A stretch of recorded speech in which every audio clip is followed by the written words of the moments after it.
Hey y'all, Mr. Boyden here. I'm back at it again today, and today we're going to be talking about how to find the area of parallelograms, triangles, trapezoids, rhombi, and kites. The reason why we would do this is going to be one of the more important things that you would actually ever learn, or I should say maybe one of the more useful things that you're ever actually going to learn in math class.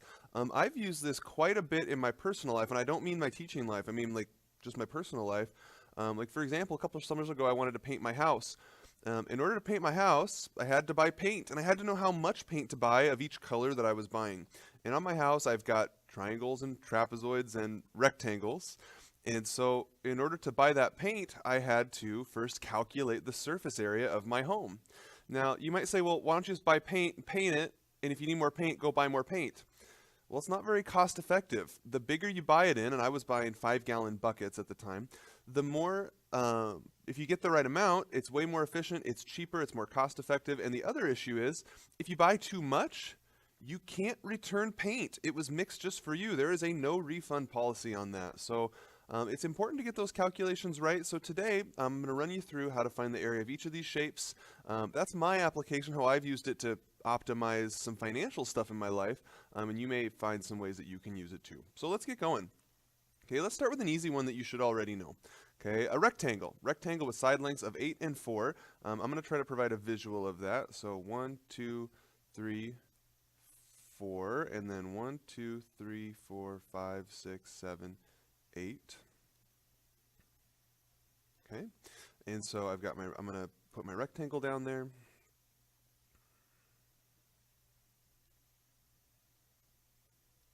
And this kind of pertains to what I was talking about a minute ago. Most of the shapes on my house are rectangles, but there were a couple little tricky shapes. Some of them were like weird 6-sided shapes that just came up. And so we'll talk about how to deal with more irregular shapes in just a minute as well.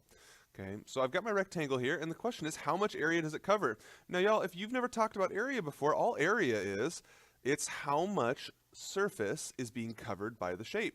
And the easiest way to think about that, if it's brand new, hopefully it's not, but if it is, you could think about how many squares are inside this rectangle. So 1, 2, 3. Okay, I think you get the idea, because I'm not going to count all of them. It's 4 tall, and it's 8 wide, and that means I'm going to have 4 rows of 8, so that would be 32 units squared, or square units. And when we say square units, we literally mean how many squares of whatever size, maybe it's inches or meters or whatever, fit inside of that shape. Okay, so that's 32 square meters. Well, that's pretty basic. Let's try a parallelogram. And let's see what the similarities and differences are. So again, I'm going to make it 4 tall. So I'm going to go 1, 2, 3, 4. But this time we're going to slant it over a little bit, okay, because it's a parallelogram. Okay, so 1, 2, 3, 4, 5, 6, 7, 8. And then 1, 2, 3, 4, 1, 2, 3. Okay, now I've chosen the same dimensions for this parallelogram. So the height is still 4, and the width is still 8. But especially if area is a brand new concept to you, this is a little more challenging because it's a lot harder to count these squares. Because I mean, you can say, okay, that's 1, 2, oops, 1, sorry about that. But what about this one? It's chopped off a little bit, so I can't count that one, and this one's chopped off, and that one's chopped off, and that's chopped off.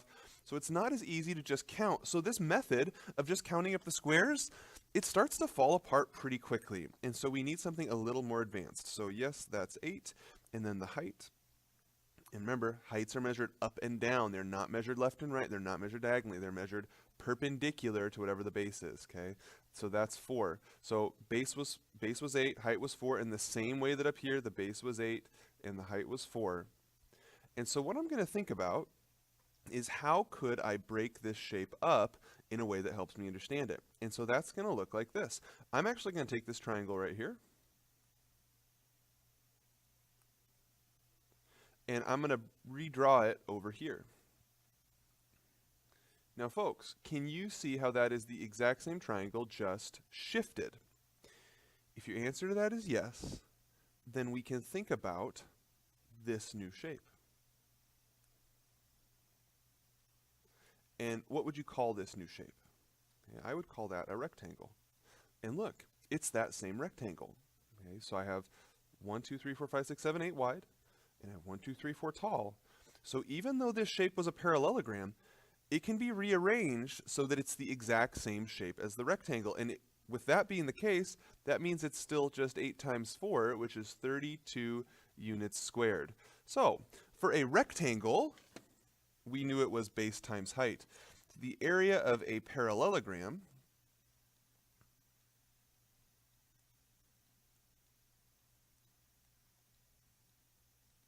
is the same exact thing, because we've just shown how we can make a parallelogram into a rectangle. So that is also base times height. Now, folks, in this lesson, we're going to have a bunch of formulas. You should write them all in the same place. Don't have them interspersed throughout all the notes. Put them all in one list. So here's our first one. Area of a parallelogram is simply base times height. Okay. Now, with that said, let's get into some exercises and see how we use this. Okay. Here's our first one. So first of all, let's find the area. And y'all, if you've been watching my videos, you know the deal by now, okay? Pause the video, draw the picture, try it yourself. Okay, here we go. So when I look at this, what I notice is that I need the base and the height. It's a parallelogram. The base is down here, that's 10. And I need the height, and here's where a little bit of debate comes in. Is the height 13 or is the height 12? Remember, heights are not slanted. If they were, they'd be called a slant height, and we're going to get into that in a later lesson. But we want one that's straight up and down, or that is perpendicular to the base. If the base was 10, perpendicular to that is 12. Okay, and 10 times 12 is 120. It's not units this time, it's inches. You can't just write inches though, it's square inches or inches squared. Okay, so that's our first area. Now, normally, the questions are going to challenge us just a little bit more. So let's get into an example of that. Go ahead and pause the video, draw the picture. Okay, in this one, they're not asking what the area is. They're asking, what is h? So in order to do that, we still need to think about area. Okay, so let's figure out how would we find the area of the shape. We take the base, okay, and guys, notice this is not labeled. The 11 is just the side length of the shape. The dotted lines are not part of the parallelogram. The base is 11, and then what do you think the height is? Height can't be 22, that's slanted. It's not that one, that's slanted. It's 14. So that's one way of understanding what the area is, but that has nothing to do with h. Notice I didn't even write the letter h over here. So what we're going to do then, and I want you to physically turn your notebook with me, we're going to try to turn the picture to get a different perspective. Okay, so I'm going to turn it like this. And so the reason I'm doing that is now my base is a different number. So I'm going to write the area out a different way. My base now is 22. And where's the height? It looks kind of like it's slanted. It's just because the picture's not drawn to scale though. Okay, notice this right angle. That means it's straight up and down if that's horizontal. So now that's h. And so here's what we have to think about. This is the area. That's the area.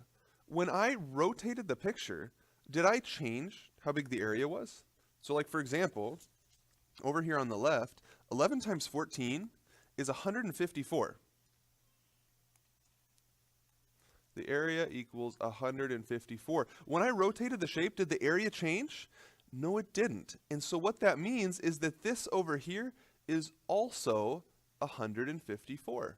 Now, if we have that, this is a perfectly workable equation that has h, and we were asked, what's h? So let's work it. Okay, so divide by 22, divide by 22.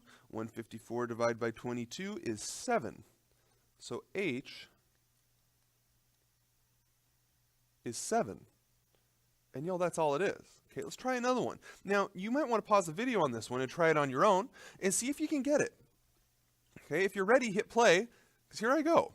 Okay, base is 4.3, and the height is 4. Okay, that's one way of understanding the question.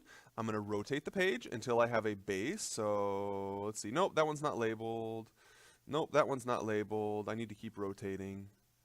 And hey, there we go. So I've got a 5 down there. All right, 5 is the base. So one way of understanding area is 4.3 times 4. Another way of understanding area is 5 times h. And so now I have a working equation. What I'm going to do, I'm going to divide by 5 right now. And now I have stuff I can type into the calculator. So 4.3 times 4, and then divide that by 5. And I get 3.44 equals h. And there it is. Now y'all think about that. If that's 4 and that's 4.5 and that's 5, could that be 3.44? Yeah, it doesn't quite look like it, but y'all, this picture is not necessarily drawn to scale. It's absolutely right. That's how they go. Okay?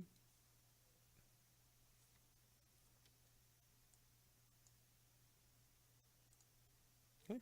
Now, let's try a triangle. And so what I want to do here, remember before when we had our parallelogram, we had 4 by 8 and we had 32. I want to try something that relates to that. So what I'm going to do is I'm going to count 1, 2, 3, 4, 5, 6, 7, 8. I'm going to leave the base the same. And I'm going to leave the height the same. 1, 2, 3, 4. And I'm just going to pick a point somewhere in here. Okay, and y'all, it doesn't matter where I pick that in terms of going left and right. I can pick that anywhere I want. I'm going to show you why here in just a second. Okay, so let me get my picture all squared away. And then we will, or triangled away, I should say. And then we will go through that. Okay, so what our question is, okay, same base, same height. What is the area of this triangle? Base is 8.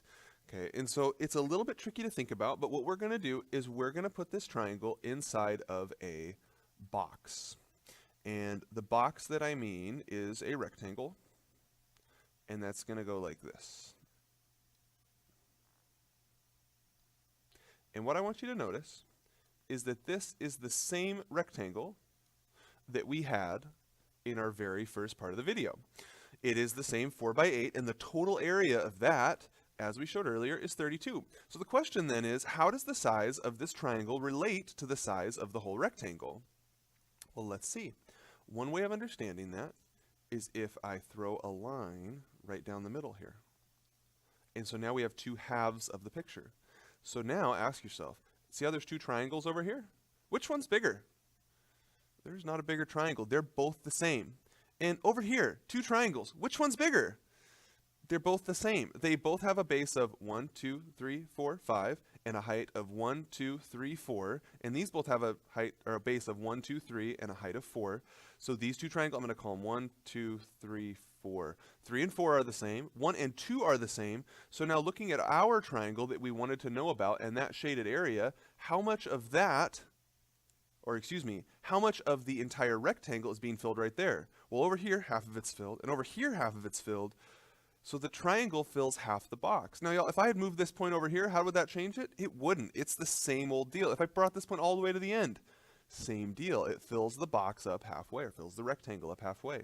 So the way we find the area, and you're going to want to write this, the way we find the area of a triangle is, yeah, it's still base times height, except that's too much. It's not the whole base times the height. It is only half of it. So we do base times height, and then we divide that by 2. Now with that in pocket, and y'all make sure that's in your notes, you're going to want this later, let's find the area of this guy. Okay, here's our triangle. Pause and draw it, and then here we go. I'm going to start showing it now. We said base times height divided by 2. So base, height, divide by 2. What is that? The base is 30. Okay, that one's pretty straightforward. Most people get that right.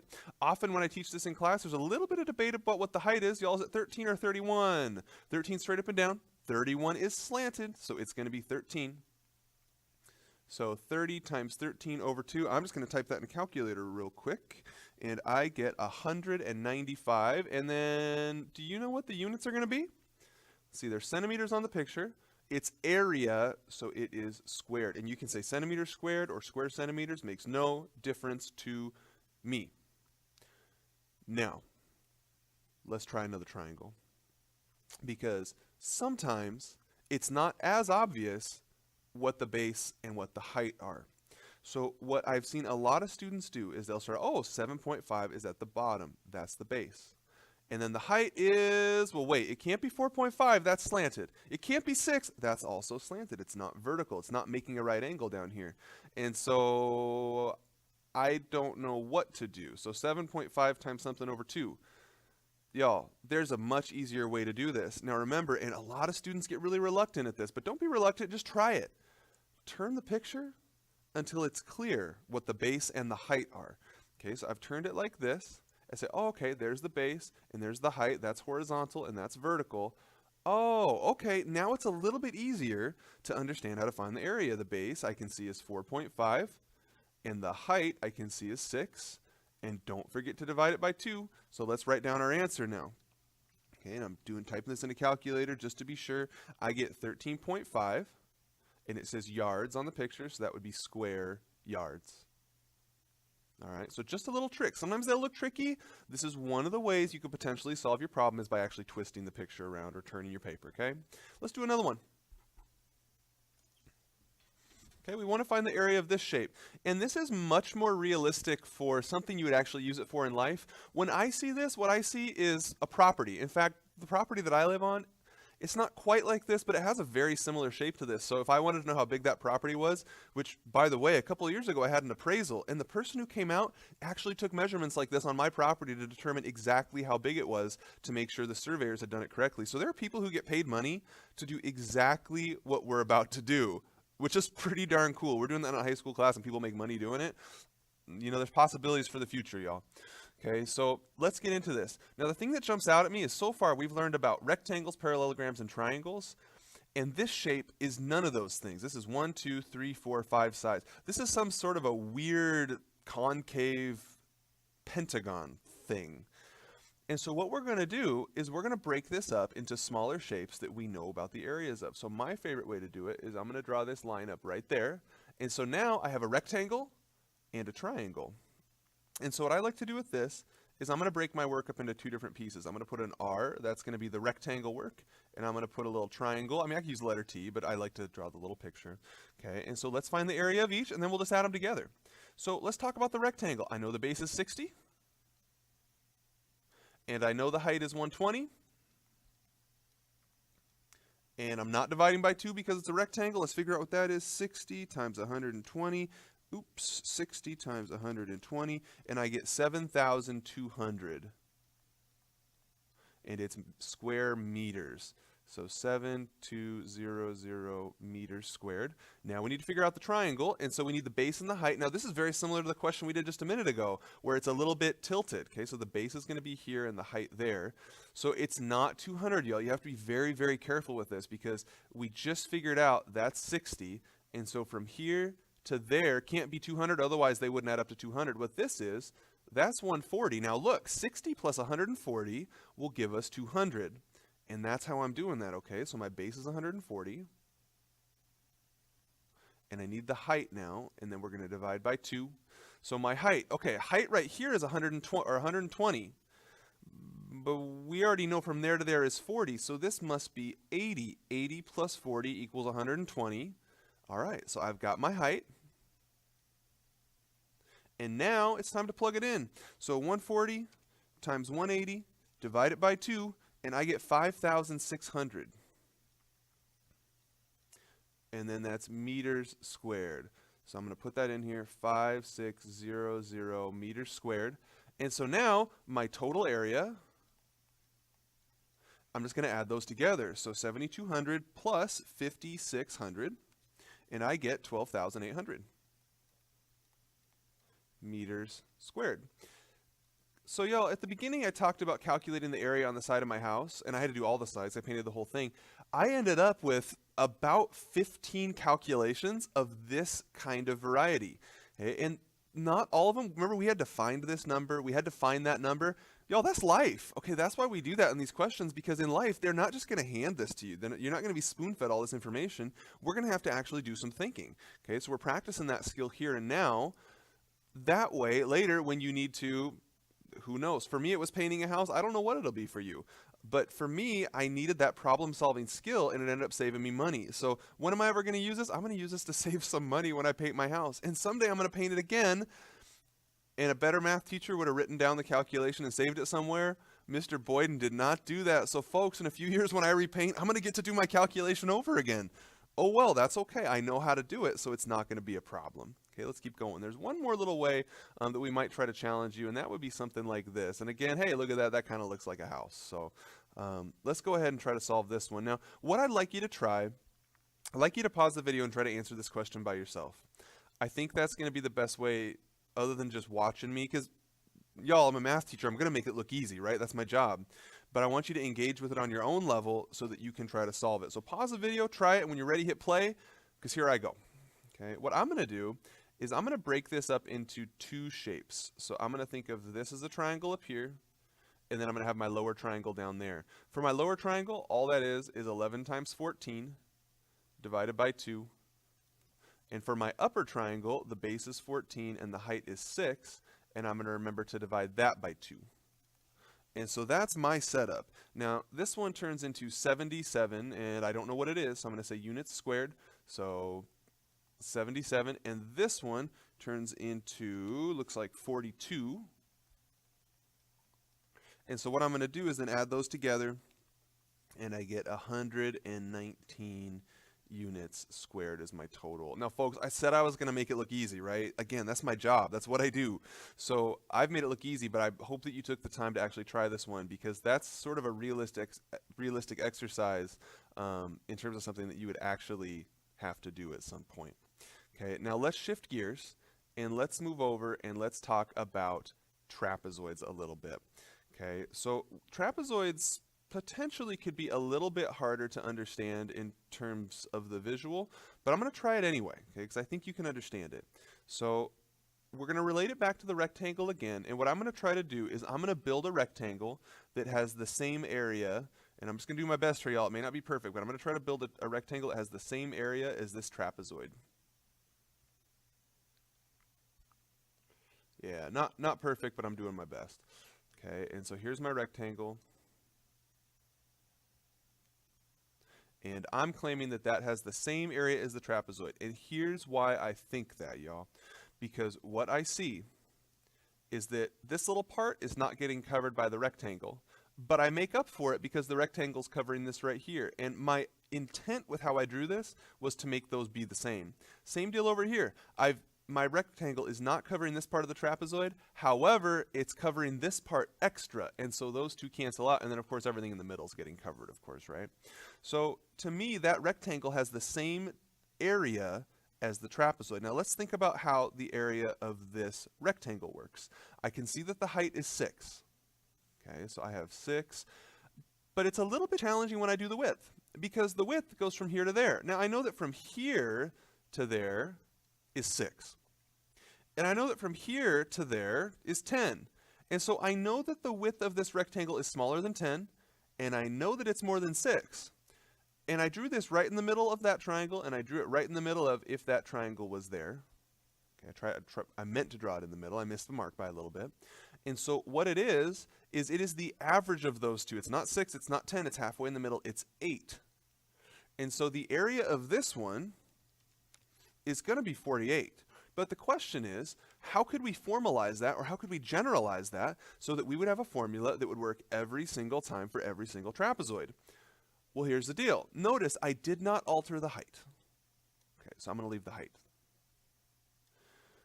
But what I had to do is I had to find a way of putting 6 and 10 together to get 8. And I said I need the number in the middle. Well, to us, the number in the middle right now is going to mean the average. Now, if you needed the average of those, well, first of all, you need to know what to call them. 10 is a base, so let's call that B. What would you call 6? 6 is kind of a base, too. It's the base on the other side. So it's base plus base divided by 2. And I'm going to extend that. We need to be a little more descriptive, though. What we're going to do is call this base 1 and base 2, so because they're different. So base 1, base 2. So the area of a trapezoid is going to be the height of the trapezoid. Then you add the bases together and divide that by 2. So folks, this must be written down in your notes. Okay, this is very, very easy to forget, but you must have that in your notes, the area of a trapezoid. I do want to put that through its paces on this example again and make sure that works. So let's try it. The height was 6. And then we're going to add up the bases, 6 plus 10, and divide by 2. And what I'm doing, I want to make sure my formula is right before I continue. If we proceed with the wrong formula, well, of course we're going to get wrong answers, right? That only makes sense. So let's simplify this. 6 plus 10 looks pretty easy, so let's do that. So 6 times 16 divided by 2. Type that in a calculator, and out comes, oh, sorry, that was 42. And out comes 42, and it's centimeters squared, okay? So that checks out. We got the same thing either way. Now that we have that, let's proceed with some questions. Okay, let's try this one. Let's try to find the area of this shape. So pause, draw the picture, and I'd actually like you to try it on your own, y'all. I think a lot of you can get this without any help. Okay, so give it a shot. Here I go. The height, I can already see that's 18. The bases, I can see that this base is 36. and that base is 20, and I need to divide that by 2, so calculator time.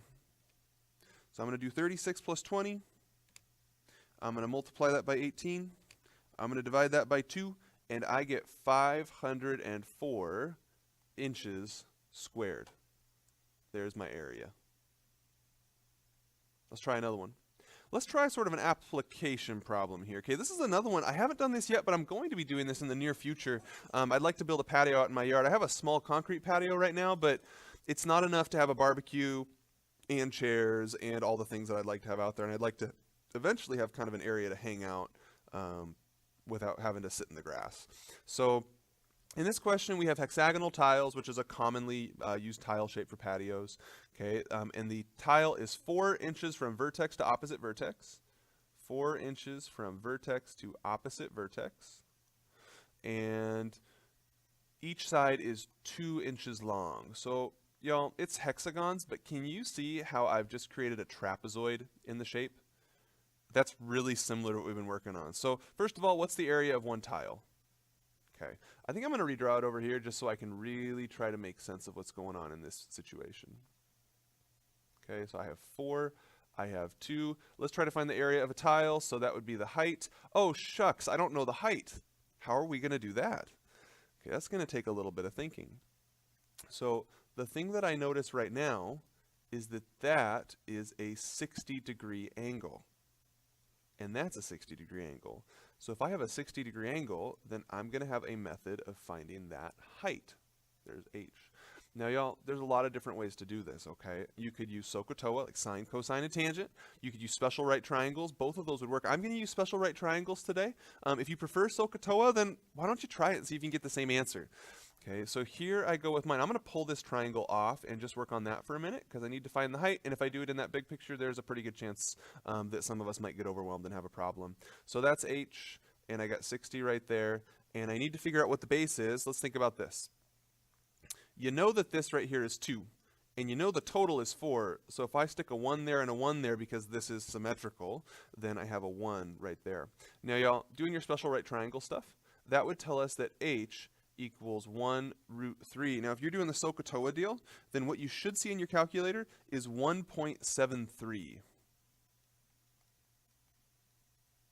Okay, and I'm going to use root 3 for my calculation. So let's find the area of that trapezoid now. So I have base plus base, or excuse me, let's do height first. So height, base plus base, so 4 plus 2, that's going to be friendly, that's nice, divided by 2. And let's figure out what that is. And this is going to be a decimal approximation because I'm typing it in the calculator. And I get 5, I'm going to round it, I get 5.2 when I do that.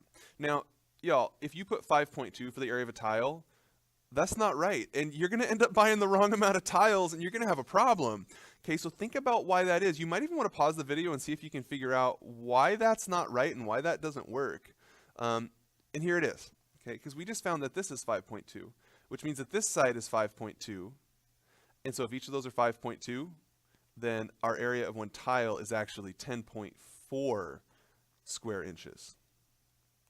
Okay, so now let's come down to our second question. How many tiles would it take to cover a patio that has an area of 1,600 inches squared? 1,600 inches squared. You're going to be putting 10.4, redo. You're going to be putting 10.4 inch tiles on that, so divide it by 10.4. And I need a calculator for that, certainly. It looks like I need 100, and guys, we're going to go the whole number here, right? Because you're not going to buy a fraction of a tile. You're going to buy a whole tile. So I'm going to go 154 tiles. All right, and that might be important because, well, 2 reasons. Number 1, you go down to the store and you buy these. If you don't buy enough, there's a risk that when you go back to buy more, they don't have them in stock anymore. And I've actually had that happen on projects. And as a math teacher, I kind of kick myself for that. It's like, why didn't you do the math, man? You're a math teacher. Come on. So you want to be a little bit careful with that. Most places have a really good return policy if you buy too many, but if you don't buy enough, you could get into trouble.